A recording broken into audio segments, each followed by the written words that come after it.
Oui, donc pour décrire la paire aidance, on a déjà parlé un petit peu de paire aidance, l'association EPOP l'a présenté aussi un peu également, mais de manière générale, la paire aidance en santé mentale, ce qui est mon cas, c'est le fait d'avoir soi-même un parcours d'usager de services de psychiatrie, et de par ce parcours et tous les mécanismes d'adaptation pour pouvoir retrouver une vie plus satisfaisante, voire partager également des astuces, des stratégies pour que les personnes puissent mieux vivre avec leurs troubles.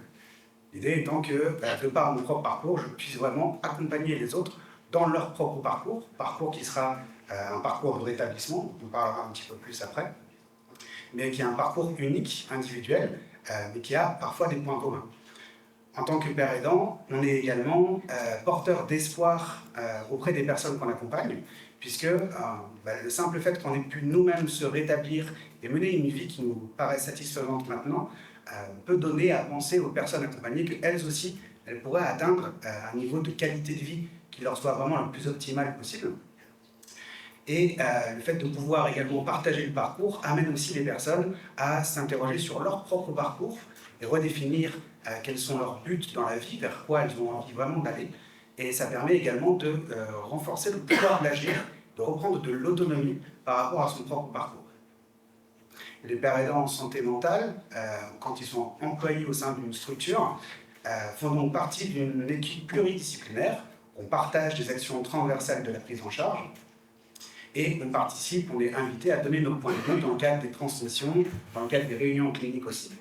Mais on met en place certaines actions qui sont vraiment orientées père aidance, comme notamment la mise en place d'un groupe de parole qui permet aux personnes accompagnées de faire un petit point sur leur parcours, de voir les similitudes, mais aussi les différences qu'il peut y avoir avec les parcours d'autres personnes, et du fait de l'effet de groupe, de pouvoir aussi se partager des stratégies d'adaptation, des manières de réagir, de pouvoir se soutenir aussi. Ce sont vraiment des endroits où on peut retrouver de l'entraide, voire même des moyens de se trouver des activités communes. On a comme ça 2 personnes du groupe de parole qui devraient se retrouver d'ici pas très longtemps pour pratiquer la musculation. Chose qu'elles avaient mise un petit peu de côté, et simplement en parlant, elles ont pu comme ça se dire « Ok, on va s'organiser pour pouvoir mettre ça en place, pour mettre en place cette activité qui a du sens pour nous et par rapport à laquelle, pour le moment, on était encore un peu incapacité. » Voilà pour la définition un peu globale de la paire aidance. Si on avait plus de temps, je pourrais vous en parler très très longuement, mais je crois que l'idée, c'est pas non plus de procéder. Vous avez parlé de la notion de rétablissement dans votre définition. Si j'ai bien compris, c'est une notion qui peut s'appliquer à la fois à un processus individuel, personnel, mais aussi à des pratiques professionnelles. Est-ce que vous pourriez développer ces aspects-là? Oui, carrément, le rétablissement, ça désigne un processus d'évolution, ça désigne aussi des pratiques qui sont plutôt inspirées de la philosophie du rétablissement, pratiques que je vous présenterai après. Mais il n'y a pas de définition unique du rétablissement, ce qui fait que j'en ai choisi une qui, pour moi, me semble plutôt complète et qui me parle pas mal par rapport à mon parcours personnel. Alors, non, c'est celle d'avant. Voilà, la première. C'est la première qu'on avait mis en foulard. Ça va arriver. Voilà. Voilà, donc là, je vous propose la définition de William Anthony, qui est une personne qui a travaillé sur le rétablissement et qui a notamment aidé à développer des pratiques orientées au rétablissement. D'après lui, le rétablissement est un processus profondément personnel et singulier de transformation de ses valeurs, ses buts, ses rôles, ses attitudes, comportements et compétences. C'est une façon de vivre une vie satisfaisante, prometteuse et utile en dépit des limites causées par la maladie. Et le rétablissement implique l'élaboration d'un nouveau sens, d'un nouveau but à sa vie, en même temps qu'on dépasse les effets catastrophiques de la maladie mentale. Donc c'est un processus de transformation, un processus d'évolution, dans lequel on trouve aussi un processus de réhabilitation au sens de la réhabilitation psychosociale et d'adaptation à ses propres troubles et aux conséquences que les troubles ont dans notre vie. Une manière de développer des stratégies d'adaptation, de pouvoir gérer aussi les symptômes et d'une certaine façon de reprendre plus de contrôle par rapport à sa maladie. Mais c'est également une évolution de manière plus globale au sens où... Ouais, non, pas encore. plus global, au sens où le rétablissement implique l'élaboration d'un nouveau sens et d'un nouveau but. Vraiment aussi se reposer la question dans son parcours de rétablissement, ok, malgré mes maladies, malgré mes incapacités, qu'est-ce que j'ai vraiment envie de faire et comment je mets en place des actions qui me permettent d'aller vers ce nouveau sens et ce nouveau but. Et également une transformation des valeurs et également des rôles sociaux. Qui je suis aussi dans mon établissement en termes d'identité professionnelle, en termes d'identité personnelle, au niveau de la famille également. Et donc c'est un processus personnel et singulier, et chaque personne en rétablissement aura un parcours de rétablissement qui sera différent. Pour autant, il y a des points communs entre les parcours de rétablissement, points communs qui ont été identifiés, et là on peut passer à la slide suivante, qui ont été identifiés par Marie Ligny et ses collaborateurs en 2011, dans ce qu'elle a appelé le modèle SHINE. Le modèle SHINE, c'est un acronyme anglais qui, en fait, reprend les éléments que vous voyez ici et qui se base, en termes de processus psychologiques, sur des relations humaines qui sont vécues comme positives, l'espoir d'une vie toujours meilleure, l'espoir étant un peu le carburant qui nous donne l'énergie d'avancer sur notre parcours de rétablissement, le sens de la vie, vraiment se poser la question de où je vais et à quoi je suis utile, qu'est-ce qui a vraiment du sens dans mes actions au niveau de comment j'imagine ma vie de manière générale. Les éléments autour de l'identité, et notamment la possibilité de se désidentifier de la maladie, c'est-à-dire d'une certaine façon, à un moment donné, pouvoir réussir à apprendre à dire « je vis avec un trouble bipolaire » ou « je vis avec un trouble schizophrénique », et non pas « je suis schizophrène, je suis bipolaire », ce qui modifie quand même la vision qu'on a de soi-même et permet de diminuer également l'autostigmatisation. Et enfin, l'empowerment, qui pourrait se traduire par le renforcement du pouvoir d'agir, avec une idée d'accéder à plus d'autonomie, plus de contrôle par rapport à sa vie, et notamment par rapport à sa pathologie et ses symptômes. Je vais maintenant vous présenter quelques éléments qui ont été utiles dans mon propre rétablissement. Là, on peut passer à la slide suivante. Donc, il y a beaucoup d'éléments sur cette slide, je ne vais pas m'arrêter sur chacun des éléments, mais je voulais un peu faire le focus sur le sens de la vie, qui dans le cadre de mon propre rétablissement a été très important, suite à ma dernière hospitalisation et qui a été le début de mon parcours de rétablissement. Je me suis vraiment posé la question de ce que je souhaitais faire dans la vie, et c'est comme ça que j'ai eu envie de me reconvertir dans la relation d'aide. Donc ça a vraiment été un tournant pour moi qui a déclenché, qui a modifié mon système de valeurs et qui, du coup, a modifié aussi le sens que je donnais à ma vie. Et également, au niveau de l'empowerment, quelque chose qui a été très important pour moi, c'est de pouvoir suivre de manière assez fine mon humeur, puisque j'ai des troubles de l'humeur, donc des variations de cette humeur. Et le fait de pouvoir suivre de manière assez fine cette humeur-là m'a permis d'adapter mon traitement pour suivre au plus proche l'évolution de mon humeur. Cette adaptation se faisait évidemment en lien avec mon psychiatre, mais au fur et à mesure, j'ai pu atteindre une forme d'autogestion de mes traitements, ce qui m'a permis aussi de prendre plus, de regagner du contrôle par rapport à ma maladie et aux conséquences des troubles sur ma vie. Donc ça, c'est un exemple de rétablissement. Comme je le disais, quelqu'un qui est dans un autre parcours de rétablissement, on aurait d'autres éléments à proposer, mais on retrouverait sûrement les éléments du modèle SHINE, qui sont relations humaines, espoir, sens de la vie, identité et empowerment, qui sont également des processus psychologiques qui peuvent nous servir pour accompagner le rétablissement. Ça peut aussi donner des guides qui nous permettront, en tant que professionnels de santé, de pouvoir accompagner le rétablissement des personnes qu'on accompagne. Donc le rétablissement, ici je vous présente l'évolution personnelle, le processus de transformation, mais c'est également une culture d'accompagnement, une philosophie d'accompagnement qui peut se retrouver à l'échelle d'un service, voire même à l'échelle d'une structure tout entière, dans ce qu'on appelle les pratiques orientées rétablissement. Donc ici, je vais vous présenter le modèle de Le Boutier et Al en 2011, qui a travaillé justement avec Marie Ligny à l'élaboration du modèle SHINE.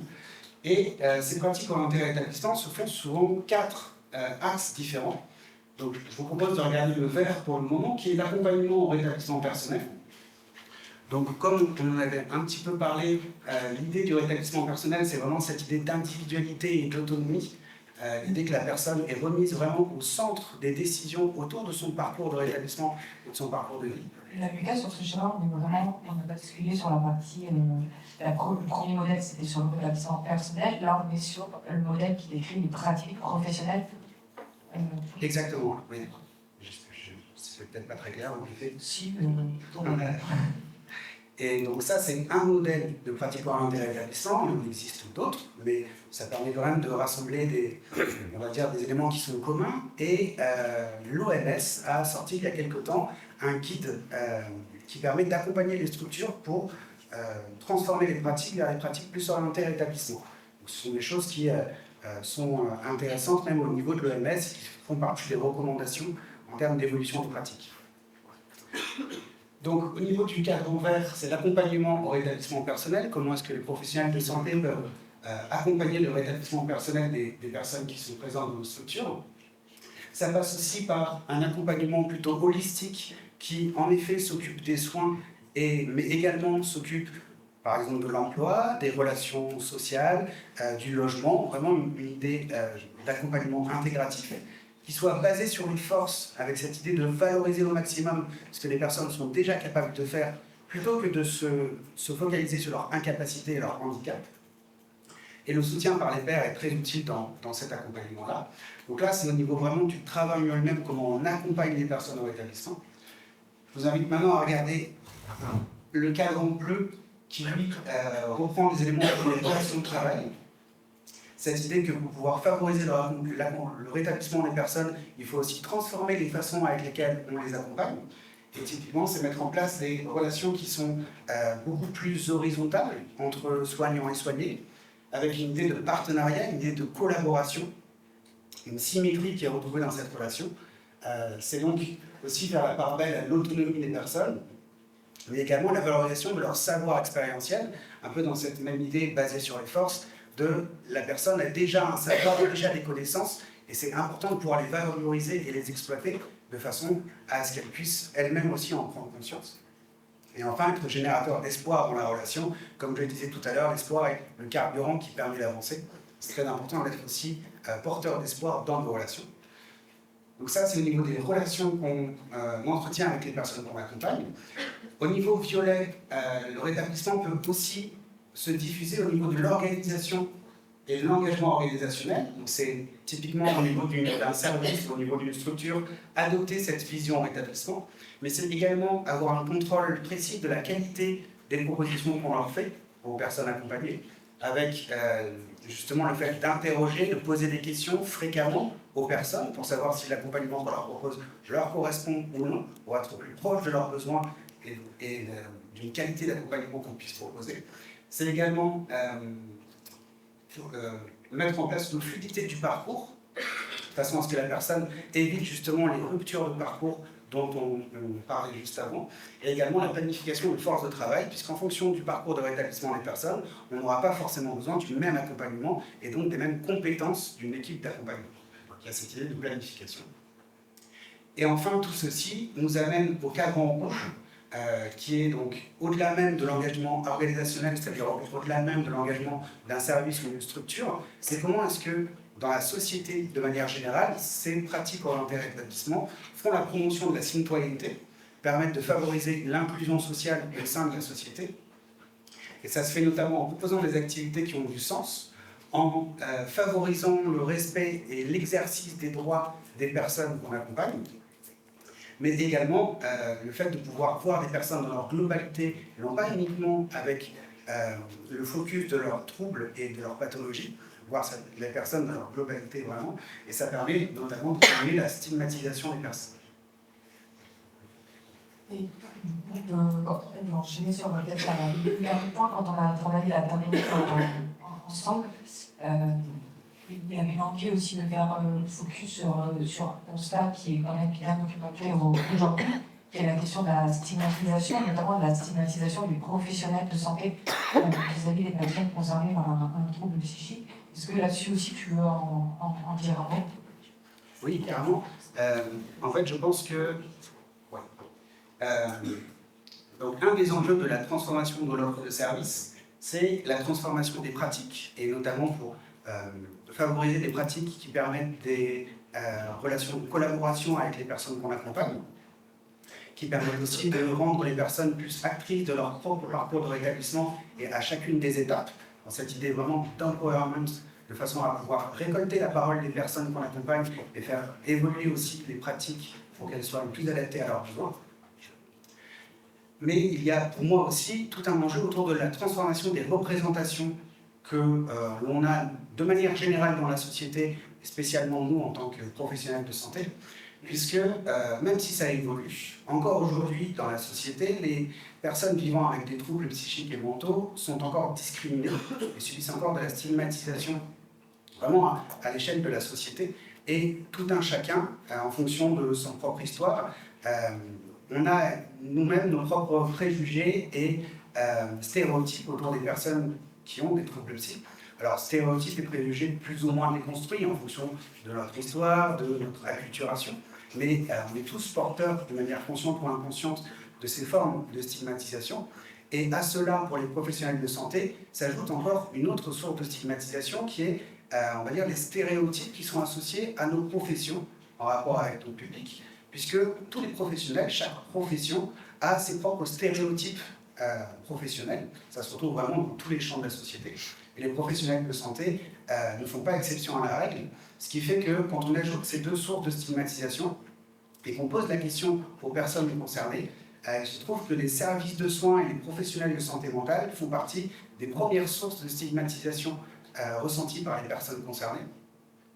Et jusqu'à même, on ne voit pas très bien parce que je suis devant, mais jusqu'à même être la première source de stigmatisation chez les personnes vivant avec un trouble schizophrénique et leur famille.